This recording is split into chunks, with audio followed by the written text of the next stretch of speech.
Fletcher WDSU on Twitter. He is an NBA trade machine addict. He knows the Pelicans as well as anybody out there. Fletch, what's up, man? I am having a good morning, T-Bob. Thanks for having me. Are you having a good morning because you've been on the NBA trade machine again, Fletcher? We've talked about this. No, I am addicted to the trade machine, I have to admit. And I think it's all for naught because I think that as many crazy trades as I throw out there for Anthony Davis, I still think it's probably going to be Boston in the end because Boston can trump everybody. And Danny Ainge is a gambler. And look at Masai Ujiri. He gambled. Yes. He traded away his best player. He fired his coach. And he went for Kawhi and his team's in the finals. You know, Danny Ainge could do the same thing.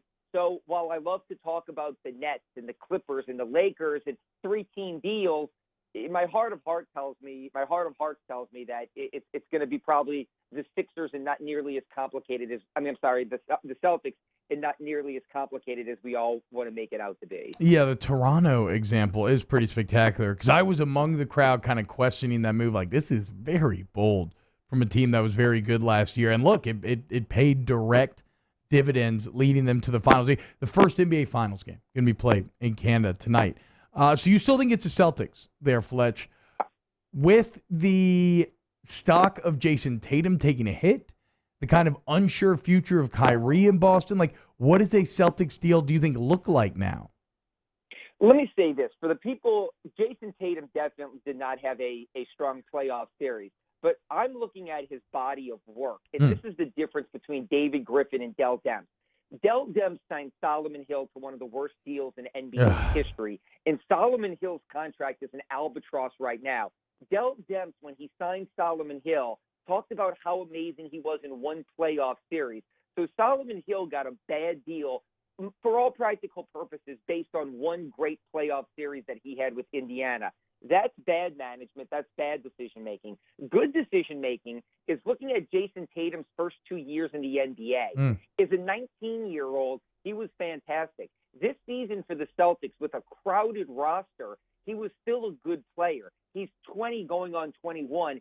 He looks like he could be a Paul George, Kawhi-type player. Now, is he going to be Kawhi? Is he going to be Paul George? I don't know. But his body of work in 2 years says, yes, he could be. So I still think he's probably going to be the headliner of an Anthony Davis deal with a player like Marcus Smart, some filler young players, and then a couple of draft picks. That's the easiest deal if Boston wants to do it. And even if Kyrie is not going back to Boston, I think the fact that Toronto made a big move, that they got a star player, I think there's still enough in Boston, even if it's Davis, even if it's the players they have, and even if it's another free agent besides Kyrie, I still think there's enough in Boston for them to make a run.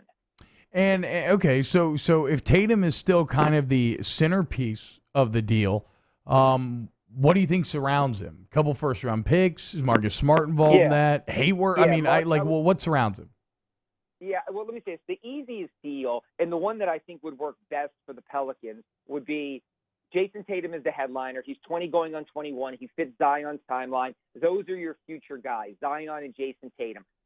Zion's going to be 19. Tatum's going to be 21. They could play together for another decade. They could be really special in the league. But you can also stay competitive if you get a guy like Marcus Smart. Marcus Smart just made the all-defensive team.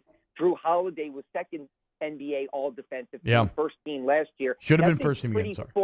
That's a pretty formidable backcourt. If you put Marcus Smart at point guard and Drew Holiday at the 2, you've helped yourself out defensively. And then you throw some filler in there like Robert Williams, a player from Louisiana who played at Texas A&M, a young big man, Gerson Yabusele, a former first-round draft pick who hasn't amounted to much but who's still a young player, and then, a few draft picks. So that, to me, is the easiest deal for the Celtics to do, where they can keep Hayward and hope he continues to bounce back. They can re-sign Terry Rozier. They don't give up Jaylen Brown. And I think both teams can celebrate a win in that way if it's Tatum, Smart, a couple of young players off their roster like Semi Ojeleye or Yabusele or Williams, and some draft picks.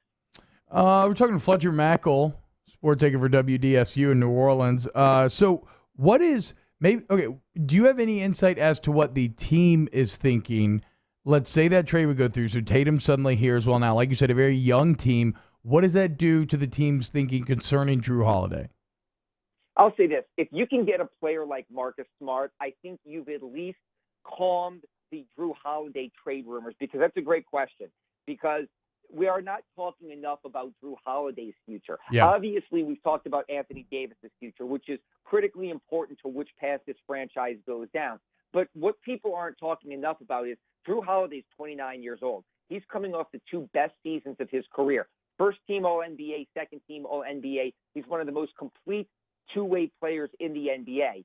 If you go hyper young with 19-year-old Zion, and let's just say they execute a trade to acquire another draft pick, like the Knicks pick at 3 or the Lakers pick at 4 with a bunch of young players, Drew Holiday, that means you're going to ask him, sacrifice your prime to get these guys ready for their prime. I don't think David Griffin would put Drew Holiday in that situation, and I think it'd be disingenuous to put him in that situation. So I think that you've got to get something that shows this team can be competitive. And a player like Marcus Smart and Drew Holiday together make this team competitive with Jason Tatum and Zion. I'm not saying they're winning a championship next year, but that's a team that I could see being playoff relevant. Yes. So to me, it's important to get another starter with the young player that you get to make sure that Drew Holiday still believes in this process as well. So, Fletcher, you're always very dialed in. Do you have any, how that meeting went yesterday? Do you have any idea of how it went down with David Griffin and Davis in his camp? Other than, let me say this, not specific details, but I did talk to one person who said that it was very cordial. That the one thing about David Griffin, and this is to me one of the best things about him, is that he is very positive, very well liked, very well respected in NBA circles. He has a really good relationship with Clutch Sports, and I know I have villainized and we have all demonized Clutch Sports, and rightfully so, because of the decision they led Davis to torpedo the Pelicans season and to do what he did. But realize that David Griffin had LeBron James and 3 other Clutch players in Cleveland when he was there. That David Griffin is kind of a bridge builder. He is not a guy who is going to be, nasty or mean or divisive. He's going to try to make this work for everybody involved. And Davis's stance hasn't changed, and it's not going to change, and he's going to be traded. Yeah. But I heard that everybody is cordial, and at least now, look, Davis sat down with him and looked him in the eyes, and they had a conversation. This wasn't a phone call of, get him out of here, Griff. We're not even meeting with you. This was at least everybody acting in a classy, responsible way, and that's more than they did during the season. And if I could add one thing, T-Bob, you let in with a caller or an emailer saying that keep him till the deadline. Yes. That would be the worst possible situation. If Anthony Davis is on this team when they start training camp, it's an absolute circus in New Orleans, and that is the last thing they need for a franchise that has finally found some stability and is headed in the right direction with the moves they've made. So Davis has to go this summer. Keeping him till the deadline turns this into a Minnesota Jimmy Butler situation of last year. It becomes a complete circus if he's on the team, knowing that he's going to be dealt more than likely. So he's got to go this summer.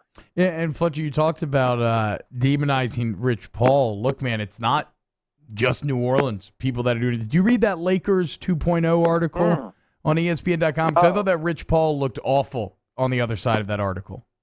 Let me say this. There's no doubt that they look amateurish. They have completely overstepped their boundaries, is what agents do, the power that he has. And look, I understand LeBron's the greatest player of a generation, maybe the greatest player of franchise in basketball history from an NBA perspective. But the fact that they operate in that way, that they do what they do, it was crazy. Anybody who hasn't read Baxter Holmes' article, I would suggest doing it, because it shows the utter dysfunction of the Lakers in Clutch Sports and how they operate and what they do. It's one of those articles that people in the organization will say, oh, it's a little bit sensationalized. It's one of those articles that it can bring an organization to its knees, and it could take them years to recover from the way he pulled that veil back on that organization in Clutch Sports. So, yeah, it's a damning article. I would suggest everybody read it. Fletcher Mackel, at Fletcher WDSU. Catch him on WDSU. He is your favorite sports anchor and reporter and has the best hair of any of us out there.